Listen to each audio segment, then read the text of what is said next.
The greatest wisdom that I have ever received is that all the answers that we have are already within us. Oh. Everything we need is inside us. And we keep going externally to seek answers, to seek wisdom, to get, okay, we'll go and buy this, I'll go and buy that, I'll go and do this, I'll do this program, do that. And absolutely, we need to learn and we need to grow. That's part of the journey. But it's only to bring us back to what's already within us. That's when the answers comes to you. That's when the wisdom comes to you, because that's when you are able to plug into the frequency of the energy around you.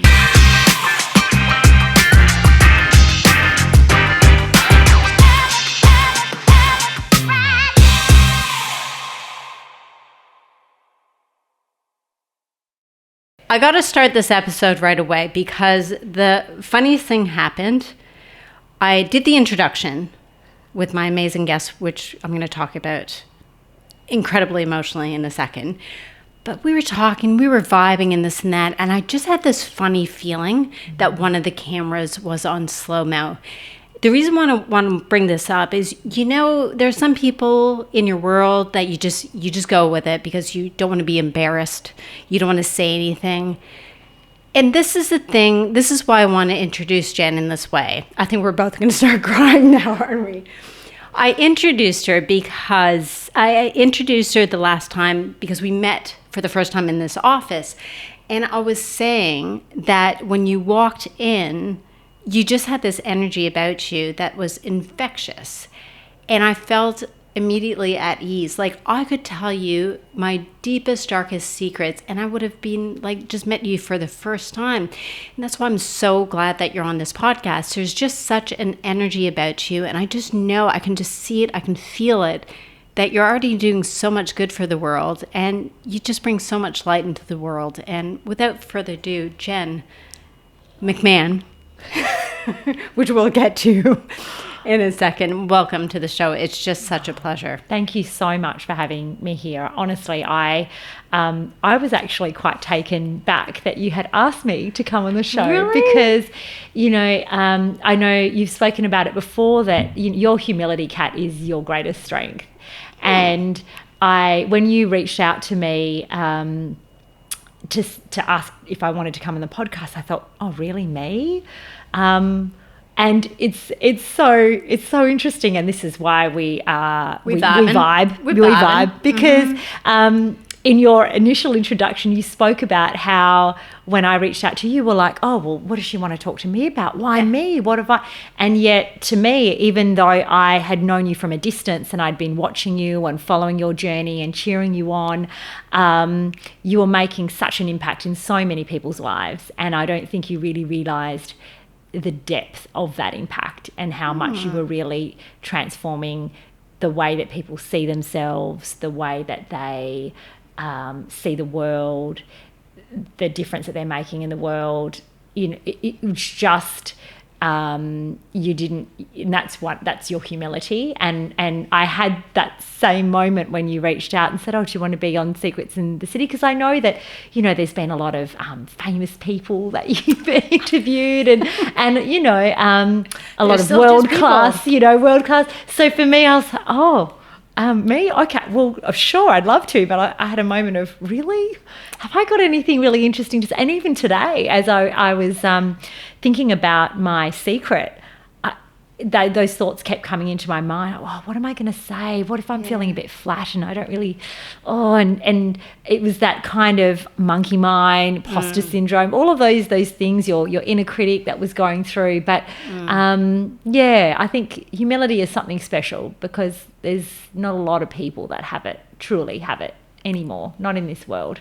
So when you see it, you respect. Yeah.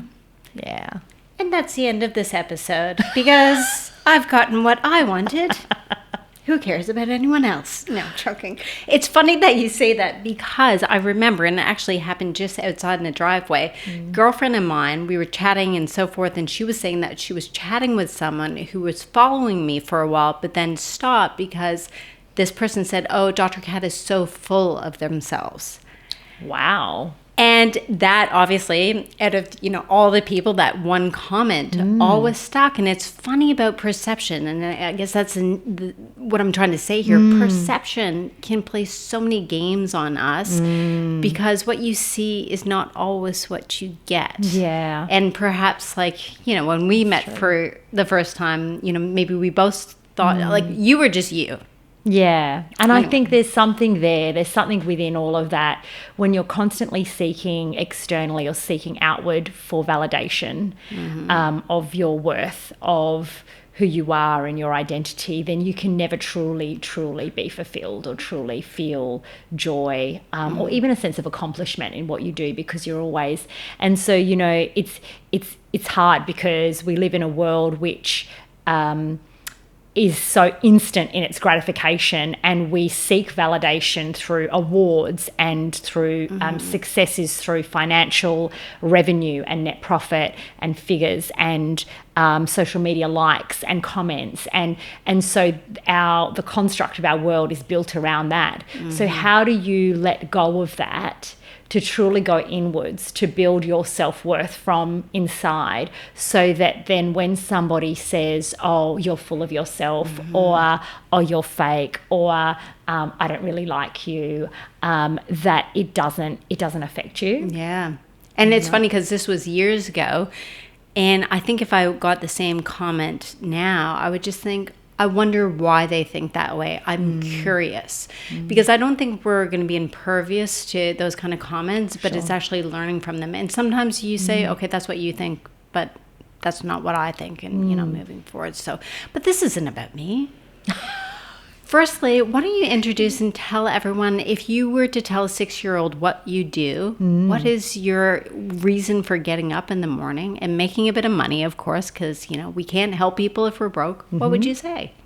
To a 6-year-old, okay. Well, my daughter's 4, so let me think of how... This has got good actual training for me explaining what Mummy does. So at the moment, when I drop her at kindy, I say, when she says, oh, I don't want to go to kindy, and I say, well, Mama does want to go to work, my darling. So so Mama really, really loves what she does because Mama's going to help some people today. And so that's how I describe it to a 4-year-old. But a 6-year-old, let me kind of project into the future here. I think I would say Mummy helps people to be better human beings, and Mummy helps businesses to make a difference in the world.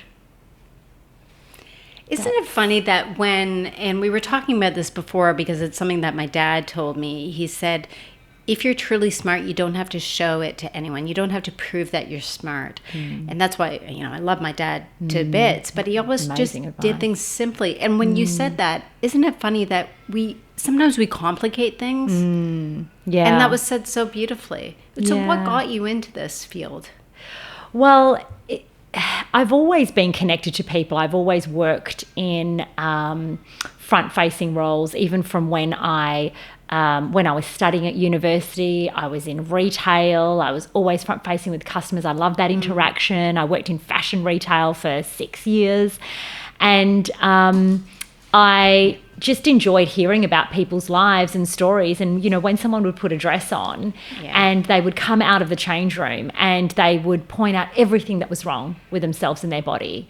And all I would see was this beautiful, bright orange dress which just fit perfectly. It fit in all the right places, and it lifted her features, her whole energy, as colour does. And, so I would point out what I saw, and I saw how other people would receive that. And so I haven't actually really thought about it like this, but from when I first started interacting and working in my first job, it was all about lifting others up. And it was all about, and I think naturally when you do that, then the success comes. Like back then when I was 19 and I was in retail, the success came because I was always the top salesperson within the boutique that I was working in, and I had won awards and those. But ultimately, I wasn't focused on the sales targets. We didn't get paid commissions or bonuses or anything, so it really made no difference how much I sold.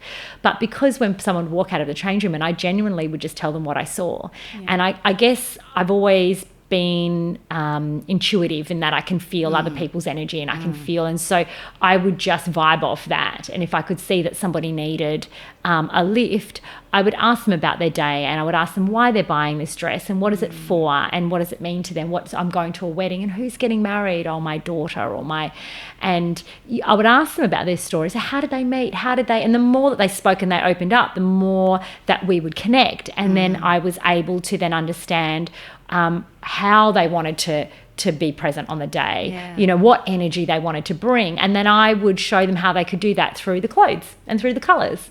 Well, you always dress beautifully.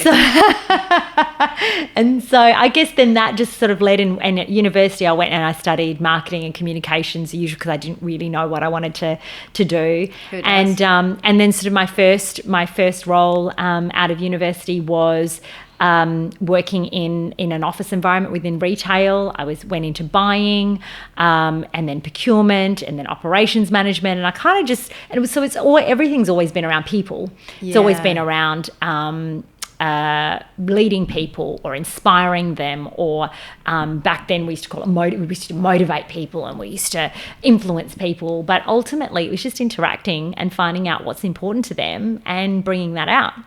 And so then it seemed like a natural progression to move into human resources, and so I did that, and I did some further study and moved into human resources, went into recruitment, executive search and advisory, and then it kind of built from there. And then I started getting into the corporate world and being in boardrooms with mostly men 3 times my age, and I learnt very young in my early 20s to really to have a voice, to know what I stood for, and to walk into a room and be well researched and to feel confident in what I had to say. As long as I researched, I knew my stuff, to have a point of view and not be afraid to speak up and share that point of view. And, I'll always be grateful to my first mentor for giving me that advice and that guidance to bring that voice out in me, because it really has shaped my whole career. And without that guidance and mentorship at such a young age, I think it would have taken a lot longer for me to find my voice. And it's so interesting because you go on that journey in the corporate world, and at that time, I bought into the business. We had a partnership. It was a national company. We had international contracts. We had a team of 150 employees at its peak. It was back in the days of the resources boom, and I was in my 20s. I was living the dream. I was all this, in my 20s. So I was 27. God. I was a director of a national company. We had at the time an office in Melbourne, an office in Perth, a contract in Brunei. We were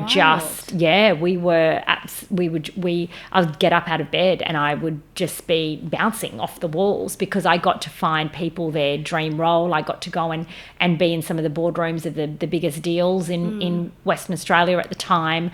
Got to know the entrepreneurs who were shaping the city, who were shaping our future, and earn their trust. When they needed to find a CFO, and we would go out and find one, and then all of a sudden they said, well, actually, my wife's feeling a little bit lost at the moment, or my daughter is about to go into uni and doesn't know what to study. Do you mind can you go and talk to her? Can you go and sit and have a coffee with her? And then I started to naturally just coach them, and just all by finding out what people want, what people value, what's important, what actually really matters to you, not what your dad wants you to do, not what your family expects you to do, but what is it that you actually really want to do? What is your heart? What is your intuition and your soul telling you? And they would open up and they would share that, but they would share things that they didn't feel confident to share to anybody else. And so then I thought, okay, well, maybe I need to go and study coaching then. Maybe that's a thing. And so then I just naturally started doing that and bringing that into the business. And then through that journey of success, I was going to a meeting, one of our clients in Exchange Tower. I'll never forget, in the top of Exchange Tower. And he was one of Perth's most successful entrepreneurs at the time. And I had known him really well. I had met his wife, his kids. We'd had a contract with him for about 7 years at the time. And I remember being in the elevator, and all of a sudden I was just getting really hot, and I couldn't, I was hot and I was sweaty, and I was like, oh, God, I got to get out of this elevator. And of course, you're going up to like level 27, and so it feels like you're in there for an hour, and I couldn't breathe, and I thought, oh my God, what's happening to me? And I started to have an anxiety attack in the elevator, and I thought to myself, what is this? Like, why? So I got out of the elevator, and I walked into the boardroom. I was sweating. I was jittery. I just wasn't in my body, and I sat down, and I remember coaching myself through it, going, come on, Jen. And it was quite harsh, quite hard. Come on, Jen, snap out of it. What's wrong with you? You just got to get on with it. And what is this? Just focus, get in the game, all those kind of harsh, motivating, negative reinforcement. Negative reinforcement. And sat down, and we went through the meeting. We went through what his problems were, what he needed, how we could help, etc. And the entire time, my inner voice was saying, it's okay, just share how you're feeling, how you're sharing. But the other side, my analytical mind or my monkey mind was, oh no, gosh, you definitely can't do that. And I remember leaving there and getting back to the office, and I sat down and I burst into tears. And I thought to myself, how is it that I've known this man for such a long time, and I would say that he is one of our top clients. I have a really good relationship with him, but I don't feel safe to tell him that I had an anxiety attack on the way in. And so then I had to sit with that for a while, and I didn't want to talk to anyone. And what I realized is that I had a lot of shame around not being that confident person. I'd built myself up in my 20s to be this, this confident, this person who was fearless, and this person who was so successful at such a young age, and had all the things, big circle of friends and networks, and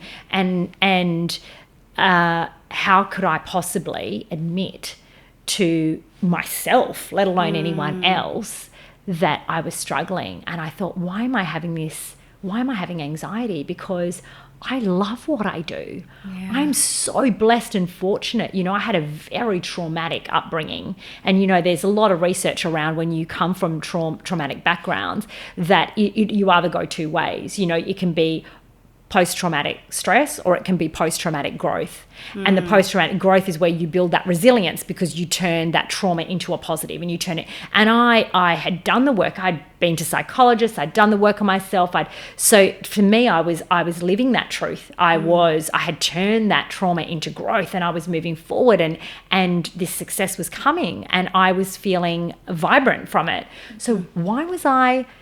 And then I thought, hang on a second, my body is obviously telling, because when you ignore, when your inner intuition, your soul energy, when you ignore that, when you let your mind take over, then your body will tell you, because the universe, source, the high power, whatever you want to call it, has a way of showing you what you need when you need it. And if you're ignoring the signs, you're ignoring all the synchronicities, you're ignoring all the cosmic crumbs, it will just manifest in your body. And it started to do that.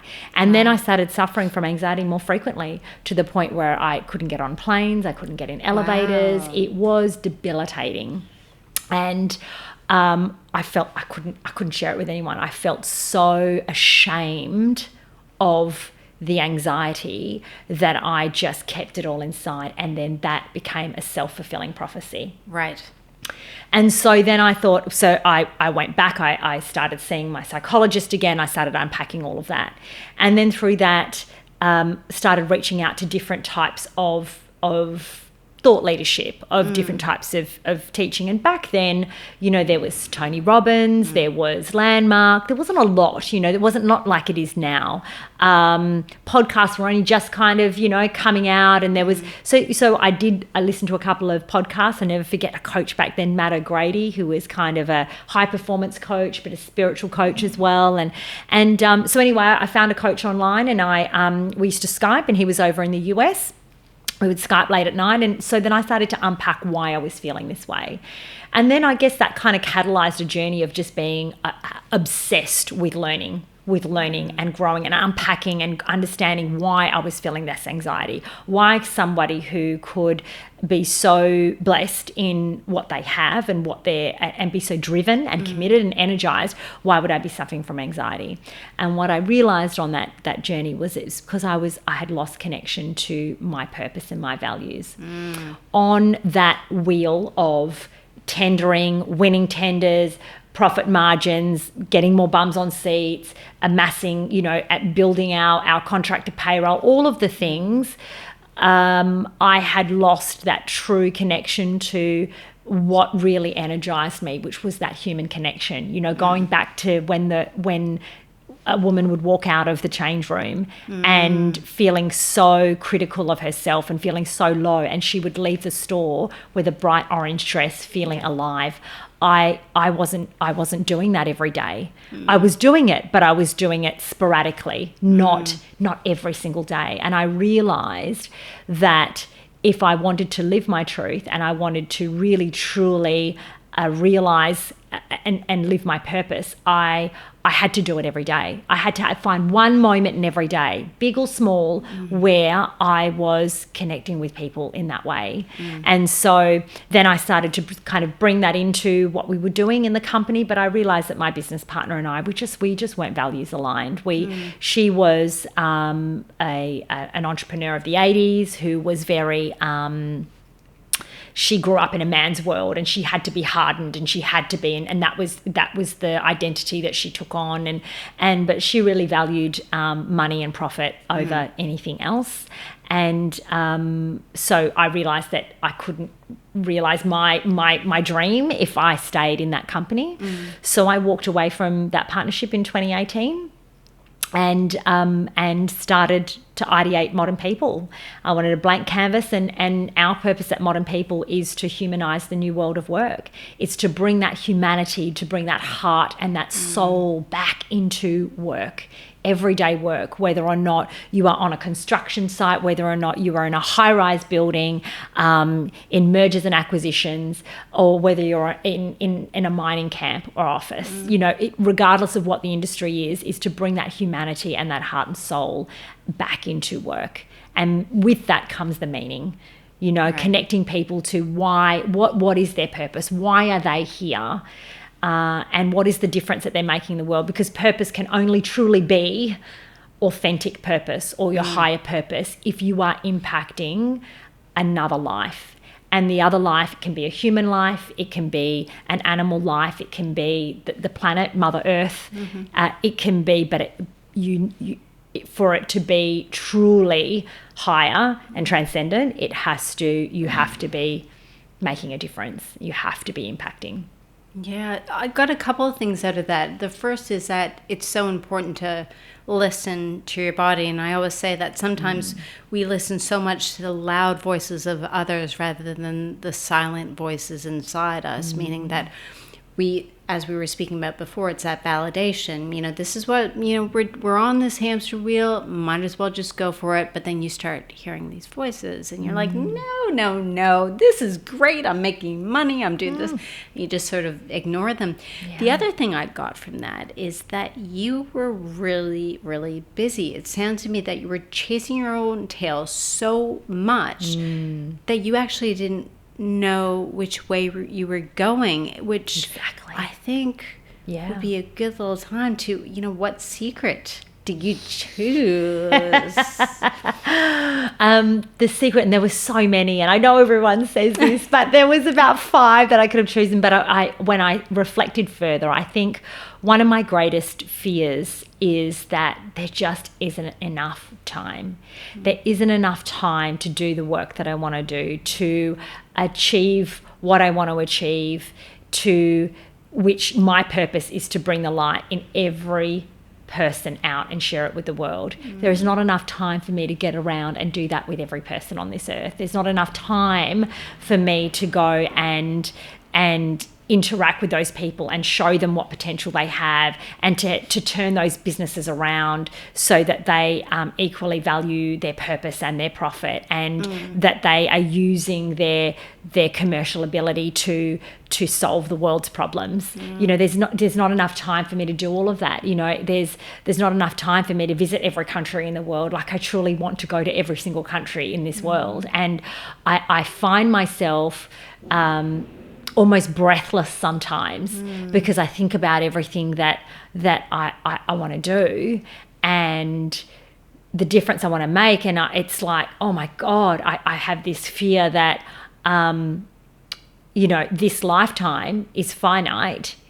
You know, and I guess that's another conversation, you know, around but this lifetime, you know, is and so my journey, and and one of the reasons why I chose this secret is this is very alive for me right now, because, you know, when we talk about vulnerability, you know, we can talk about you know, I could talk about a secret and an experience that I had, you know, 5 years ago, 10 years ago, or 2 years ago, and talk about everything that I've learned, and, you know, and give you but really that's what Brené likes to call conditional vulnerability, because it's vulnerability on the condition that, well, I've already worked through that, right? So I'm not really so vulnerable anymore, because that's what I went through 2 years ago, and this is what I learned, this is how I've grown, this is the takeaway. But how are we actually all being vulnerable right now? We have to put ourselves in a state of emotional openness and fear and almost distress to be able to share your innermost fears and anxieties now without necessarily having a solution for it.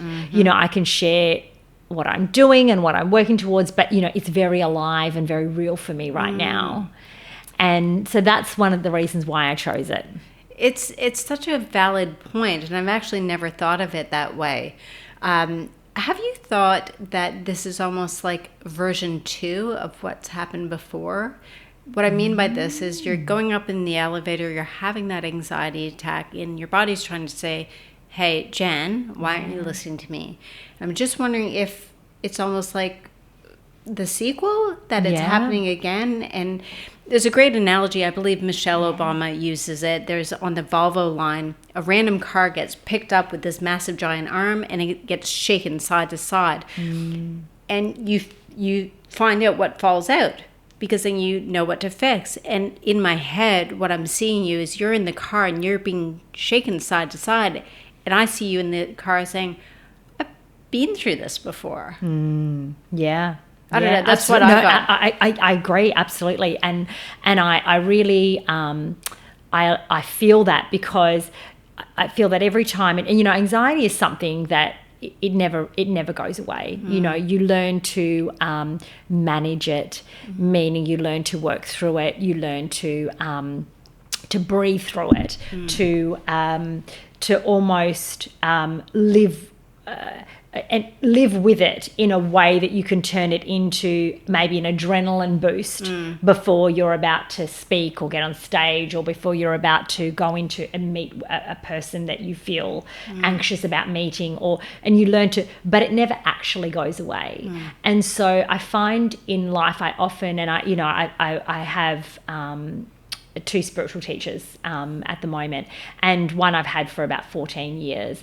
And, you know, I was on my way to his house a couple of months ago, and I was on the freeway, and for absolutely no apparent, I was listening to music, I was feeling really relaxed, and as I was on the freeway, it's just like something came over me, just a wave came over me, and I thought, and I started to feel a little breathless, and I was like, oh goodness, and my heart started racing, and then that was that sort of anxiety coming in, and, you know, I breathed through it, and I was able to remain composed on the freeway, but if I had a heart rate monitor on, I probably would have seen a spike in that. And it was for no reason. There was no apparent thought that came in.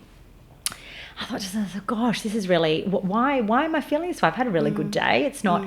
And so when I sat down and we did our meditation and we always have a chat afterwards, and I asked him, I said, hey, I was on my way here and this just came over me, this anxiety, what's your thoughts on that? And he said, it's clearing. What you're doing is you're clearing past trauma out of your body. And I was like, oh, okay. And I said, but I didn't have any thoughts. And he said, but it's not your mind that clears the trauma, the energy. It's your layers of energy. It's your soul that clears that energy. And so when the anxiety comes, it's because something needs to move through you and be cleared out. So and I said, so what should I do in that? And he said, well, just acknowledge it and allow it to pass through and let it go. Don't attach to it. Don't hold on to it. It is just part of your clearing. So he spoke about past trauma. Is there a similar narrative from your childhood to we'll call it the elevator attack versus more recently? Is there like a similar narrative in your mind? Yeah. I think from my childhood, growing up in a home, quite a violent home. My father was he was violent. And so I ran away from home when I was 13. And they say that there is a life, you go through the different life transformations. There's milestones in your life, and 13 is one of those. I just realized at that time that it was like quite literally, it was on Christmas Day. I just woke up one day and said to myself, no more. As of today, you will never hurt me again. And I packed up my plastic bags. We were so poor. We were living in state housing. We were up in Darwin. My father had custody of me. My mum, because my mum couldn't speak English. And so back then, it was a while ago, she just didn't have, she couldn't get court representation, and because my father was Caucasian and he was educated, and so he won custody. He was the top dog. Exactly, yeah. And so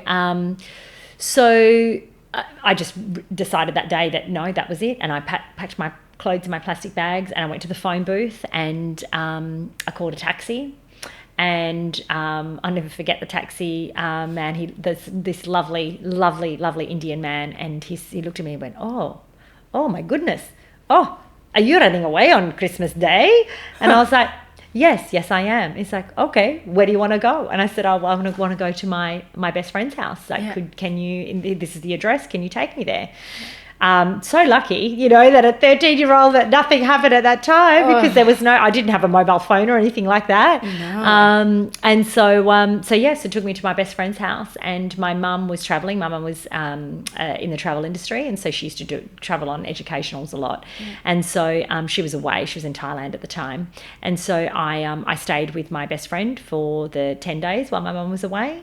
And I'll never forget my dad, he went through all of my friends and he found a birthday card, because my birthday is just before Christmas, and found a birthday card from my friend Caroline, and so through that he saw there was an address on it, and went to Caroline's house just looking for me, and I was there, but Caroline's mum said, no, look, Jen has made it very clear that she doesn't want to come back to you, and she wants to wait for her mum to get back, and so I think it's best that we wait until her mum gets back, and then we can decide from there what to do. And and that was it. And then so I never went back. And so I think that there's always been a part of me that if I'm not happy with my current state, that I feel the power to make a change. And I think if I am in a position where I don't feel like I can make because for whatever limiting belief I have, or inner critic or monkey mind moment, whatever I have, that I feel like I can't make a change, which of course is not a truth, right? But this is just what the narrative is that I feel trapped, and I feel that I can't make a change, then that's when the anxiety takes over. Hence why time has you trapped, because you can't do anything about it. Yes. Nothing at all. Yes. So was it that you were almost trapped in a home when you're such a young soul, and all of a sudden you had to be this confident woman to escape that, to get back into control? And then throughout your working life in the elevator, you were trapped in an elevator, and you were controlled by the corporate structure and how things were, how things were done. You left that, and now you finally found your calling, but you found another thing to trap you. That's it, the time. And I think this is my life assignment. My life assignment is to completely surrender to the energy that surrounds us, to surrender and know that my soul is here in this life to accomplish and achieve and to learn and to grow what it's going to. And then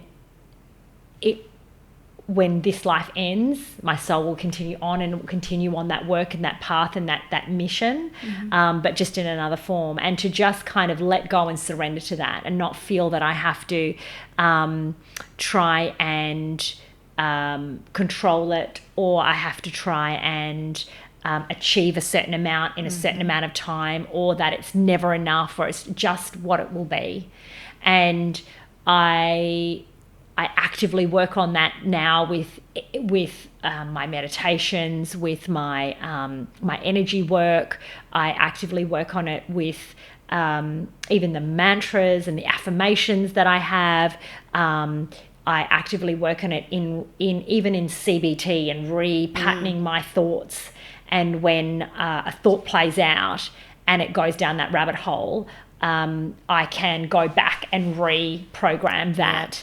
But it all takes a lot of work. It takes a lot of work, takes a lot of energy, and so that's why I say it's my life's assignment, because I'm doing it now, but I still feel the way that I feel. So it's not, there's no end to it. It's not like, this is the solution. So just go away and do this for 3 months, 90 days, create a new habit, and off you go. That's it. Sure, I can do those things and I'll do those things, but I'm still going to feel the way that I feel. And those thoughts are still going to come in. That narrative is still going to come in.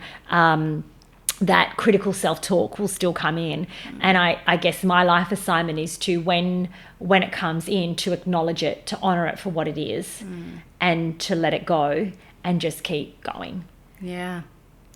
So it's almost like you're learning how to be, I guess, okay with figuring things out as they come, and not actually trying to control time in a way, if that made any sense whatsoever. It's like, that time is going to pass, so you might as well just make this your life challenge and go with it.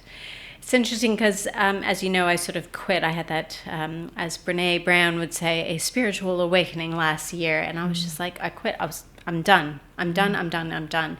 Best thing that could ever happen to me. And, I restarted the Dr. Katherine brand, and I've never been so impassioned in my life. But the point of the story is one day I was driving home. I'm 44 years old, and I was just thinking to myself, I caught myself thinking, why are you starting now? You're 44. And I was like, you don't even think about it. And I remember talking to that voice. I was like, nah. And I thought to myself, rather than think about time, why don't I just enjoy the process of building something that I finally want to have ownership of? And that's really helped me. It's like just powerful. Just to slow down and think, why am I trying to rush something when I actually could be enjoying it? And I'm here on the weekends. I'm never been so more motivated in my life, and I found that was incredibly helpful, especially to the people listening. Maybe have a think about, what are you trying to speed up where actually you want to slow it down so you can enjoy it. That's right. But that's what true purpose is, right? There's purpose is not just a set of words. It's not an end destination. It's not, you don't go and find your purpose. It's such a myth. Purpose is a state of being. It's a state. It's what you feel. It's what you do in your actions every day. It's how you craft and create that life that brings fulfillment and joy to you and others that you interact with in the world around you.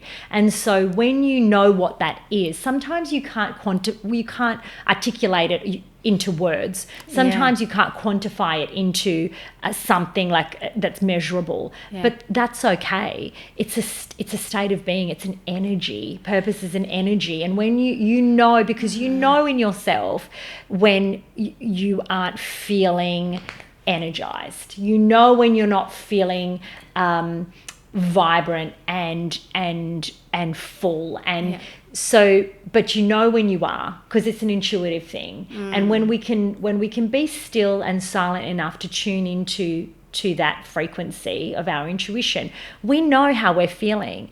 And I feel like there's such a misconception that we have to have this, even like a purpose statement, something that a set of words or something. Like, there's such a misconception. We create purpose statements for people and for organizations, but when we do that, we say this is just a starting point. This is just because the analytical mind, the masculine energy, or the logical brain, however you want to define that construct, needs something that's tangible.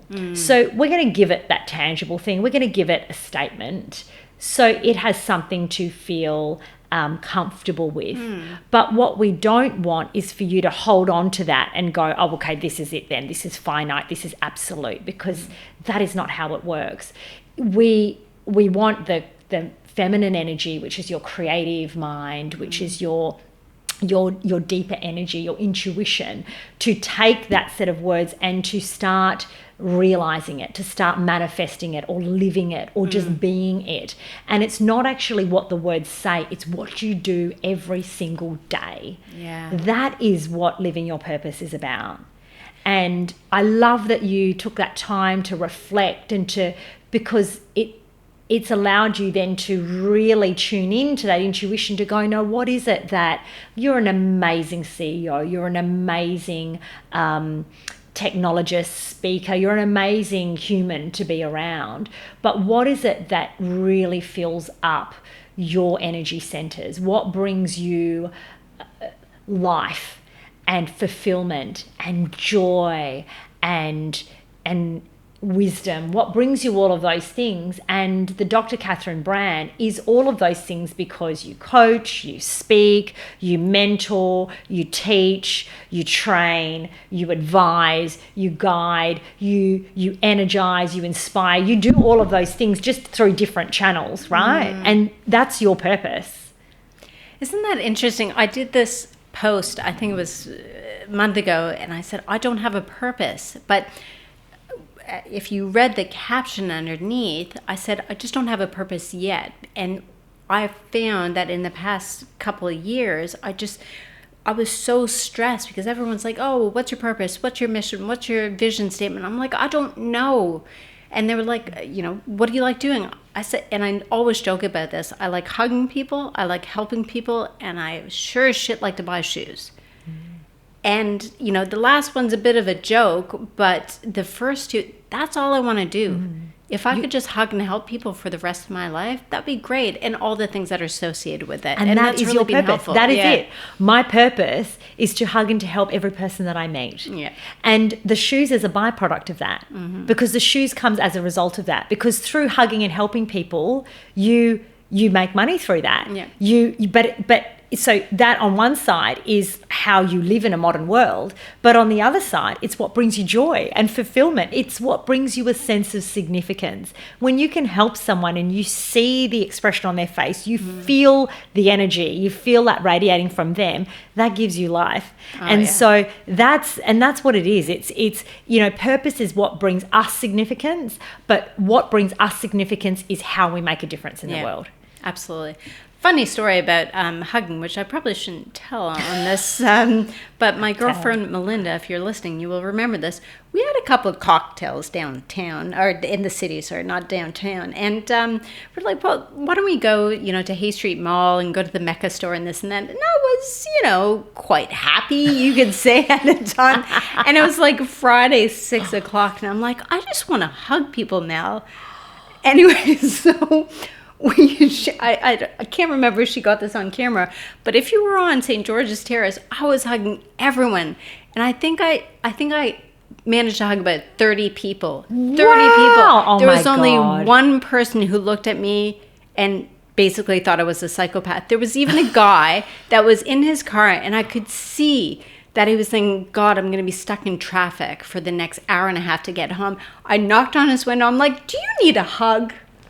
And he let me hug him. It was the best day of my life. It was the best day of my life. Oh, I love that story Yes. so much. And it's because, and this is the thing, like living in this in modern society, it creates this barrier within us, or this armor, as Brené likes to put it, this armor that stops us from realizing our true self.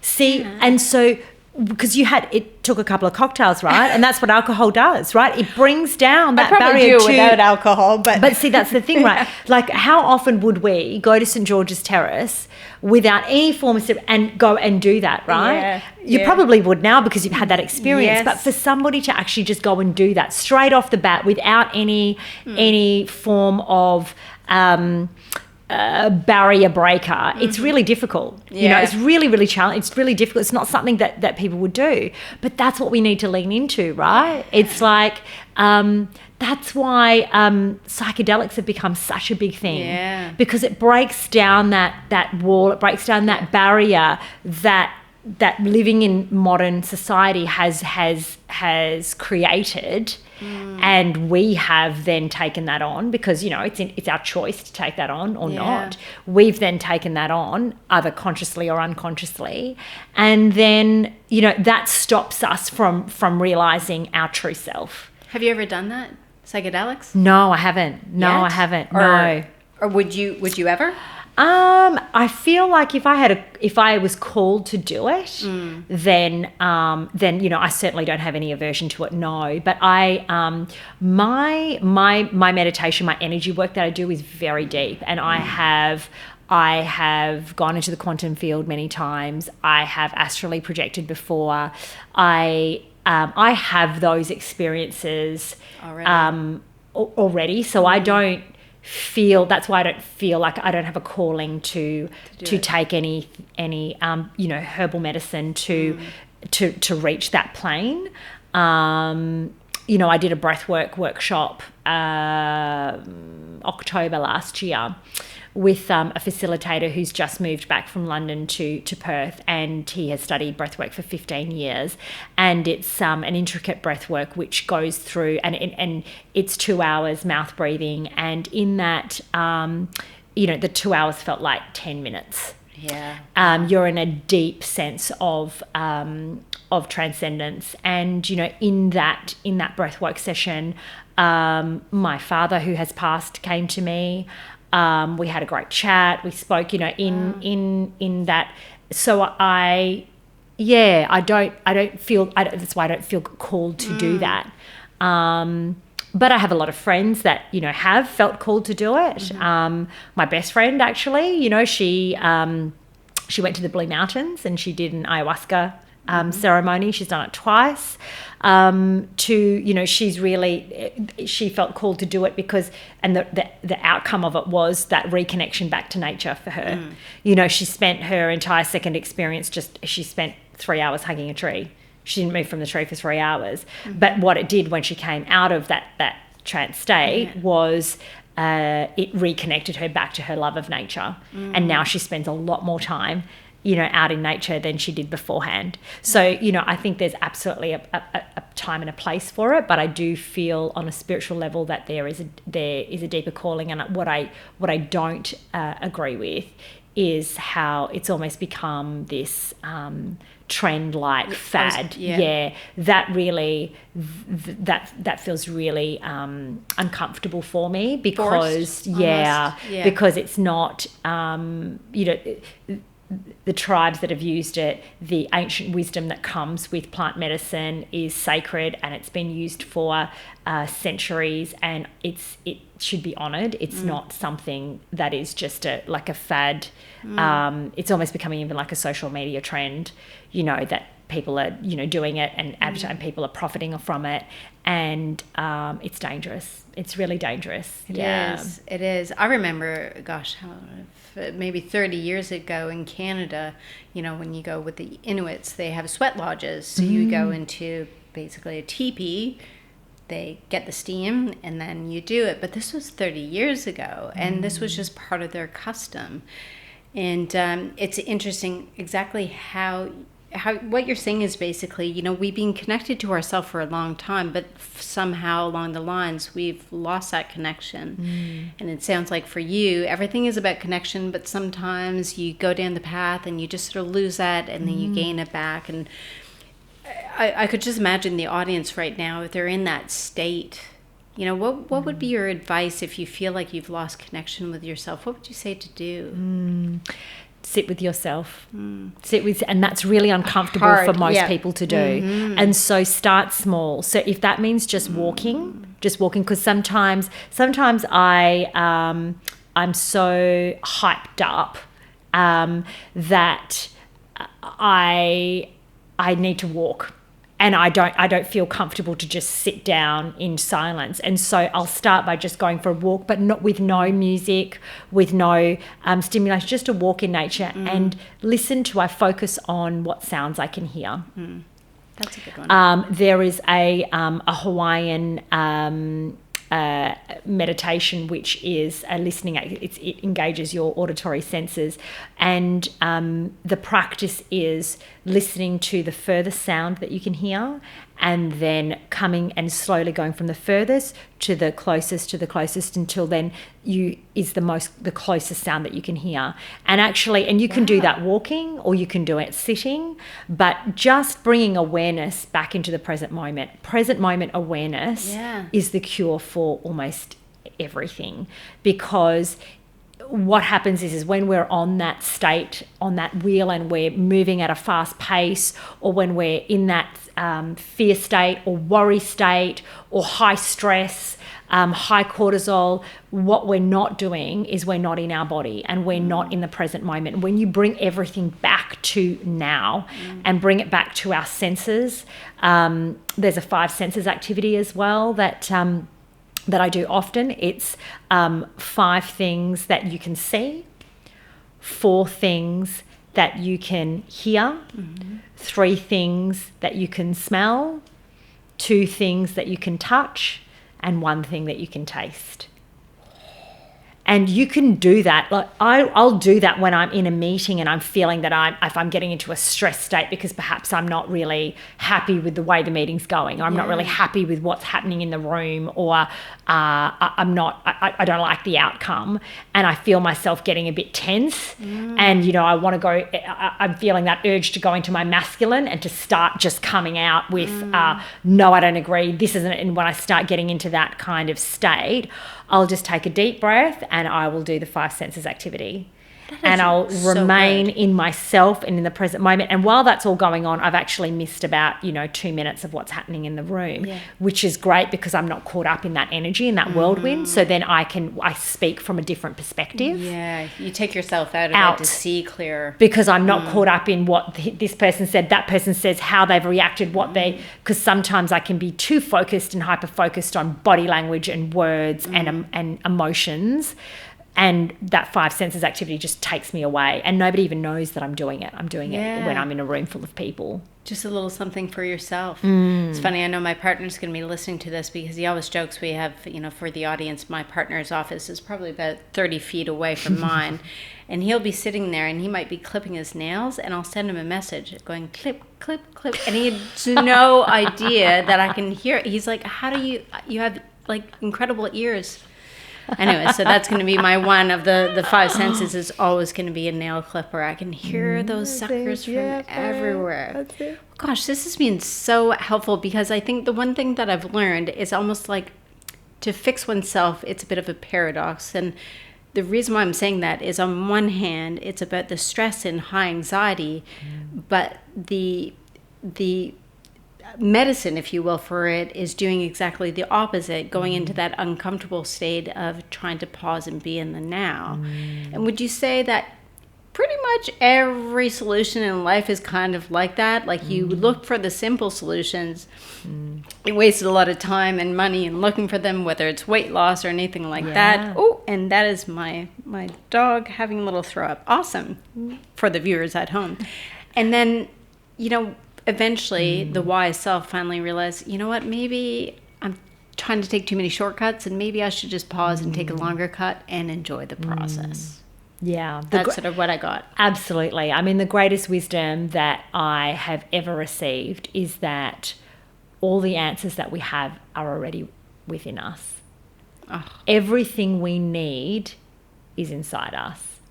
And we keep going externally to seek answers, to seek wisdom, to get, okay, we'll go and buy this, I'll go and buy that, I'll go and do this, I'll do this program, do that. And absolutely, we need to learn and we need to grow. That's part of the journey.